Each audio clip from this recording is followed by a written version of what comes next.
Good morning, students. I am BK Singh. It is my fifth lecture on acid, bases, and salts.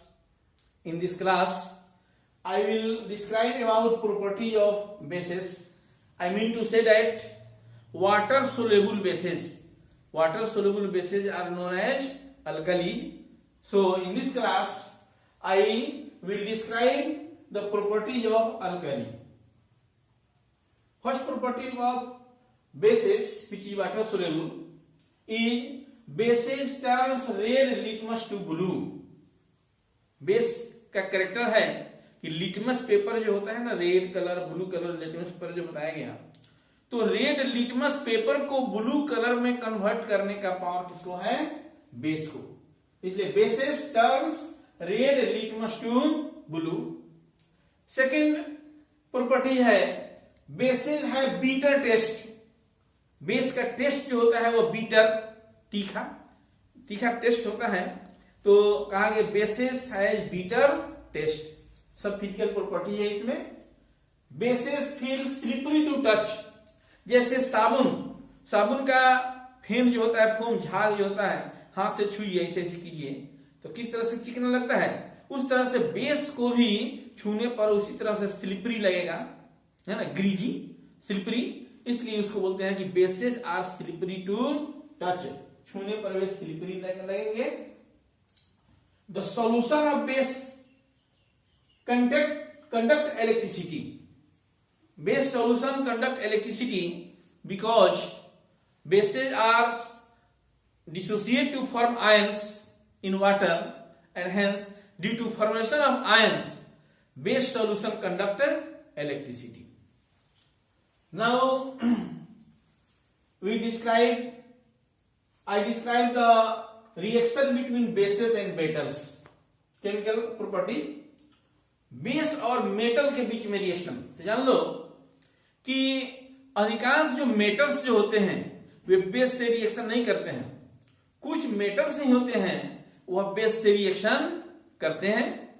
उसमें जैसे आपको दो example यहां पर दिए हैं, जिंक मेटल और aluminium metal.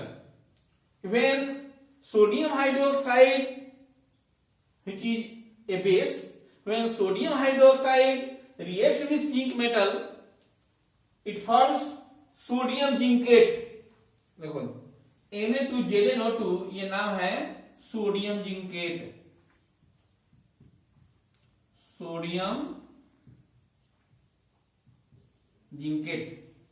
Zincate ZnO2 valency 2 होती है, इसलिए 2 लिखे हैं. सोडियम का 1 होता है, इधर नहीं लिखा जाता है. Sodium zincate and hydrogen gas is eliminated. So in this reaction, sodium hydroxide is a base which reacts with zinc metal to form sodium zincate.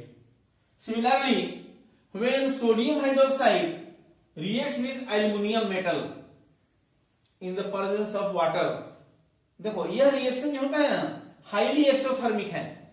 Highly exothermic होने के चलते हीट जो रिलीज होता है ज्यादा एक्सप्लोसिव हो सकता है. वाटर सॉल्यूशन में रखने पर वाटर कुछ हीट को ऑब्जर्व कर लेता है इसमें. तो sodium hydroxide reacts with aluminium metal to form sodium aluminate. Sodium aluminate का फॉर्मूला देखो,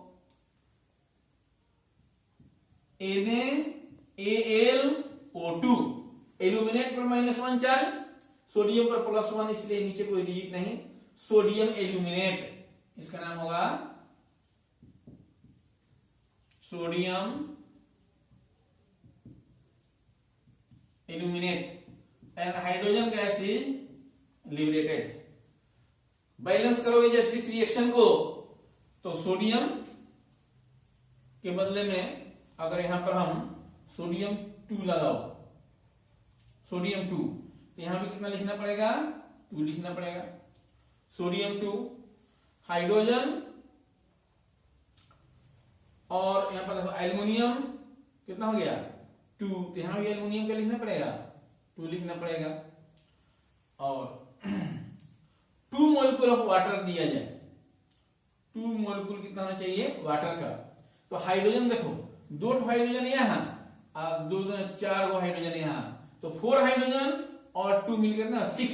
तो 6 हाइड्रोजन करने के लिए यहाँ पर कितना डालना होगा, 3 डालना होगा। हाइड्रोजन 6, ऑक्सीजन हो गया 4, 2 से मल्टीप्लाई किया 4, 2 यहाँ पर है और 2 यहाँ पर है, 4 हो गया, अब बैलेंस हो गया। तो when sodium hydroxide reacts with aluminum metals in the presence of water, then sodium aluminate and hydrogen gas is liberated. Now reaction between bases and acids, पहले से जानते हैं कि एसिड और बेस जब रिएक्शन करते हैं तो एक दूसरे के प्रॉपर्टी को न्यूट्रलाइज कर देते हैं, यानी वह किस रिएक्शन में भाग लेते हैं, neutralisation reaction. Reaction of acid and base is commonly known as neutralization reaction. Hence when a base reacts with acid, then salt and water is formed. Salt और water का फॉर्मेशन होता है। Sodium hydroxide and HCl, sodium hydroxide base, HCl acid हो गया, reaction करेगा तो देखो double displacement reaction, sodium chlorine से रिएक्शन करके सोडियम क्लोराइड और H और OH मिलकर वाटर बन गया, ये साल्ट बन गया, ये वाटर बन गया। तो बेस एसिड से रिएक्शन करता है तो साल्ट और वाटर का फॉर्मेशन होता है। नेक्स्ट रिएक्शन है reaction between base and non metal oxides. देखो मेटेलिक ऑक्साइड बताया कि बेसिक नेचर का, और नॉन मेटल के ऑक्साइड एसिडिक नेचर के होते हैं। तो बेस, कोई भी बेस यहां पर है वह नॉन मेटल के ऑक्साइड का मतलब क्या, एसिडिक नेचर वाले ऑक्साइड से रिएक्शन करता है तो ऑटोमेटिक साल्ट और वाटर का फॉर्मेशन होगा। उसी तरह से देखिए यहां पर नॉन मेटल ऑक्साइड्स और बेस जब रिएक्शन करेगा तो साल्ट और वाटर का फॉर्मेशन होगा। कैल्शियम हाइड्रोक्साइड एक कॉमन बेस हो गया, लाइम वाटर जिसके नाम से जानते हैं, कैल्शियम हाइड्रोक्साइड क्या है, लाइम वाटर है।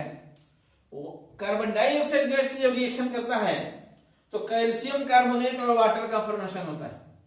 यह कैल्शियम कार्बोनेट जो बनेगा वो सॉलिड स्टेट में प्राप्त होने लगेगा।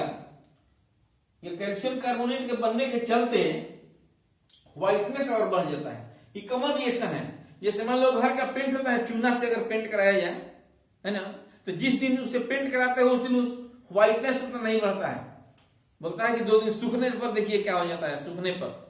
यानी जब कैल्शियम हाइड्रोक्साइड लाइम वाटर उस दीवार पर होता है तो एटमॉस्फेयर के ऑक्सीजन से रिएक्शन करता है, और जब एटमॉस्फेरिक ऑक्सीजन से रिएक्शन करता है तो फॉर्मेशन ऑफ कैल्शियम कार्बोनेट होता है। कैल्शियम कार्बोनेट का फॉर्मेशन होगा जिसके चलते व्हाइटनेस और क्या होता है, बढ़ जाता है। तो ये जो देखे कुछ प्रॉपर्टी है किसके, बेस के। अब देखना है कि what are the uses of the bases, base का क्या यूज होता है।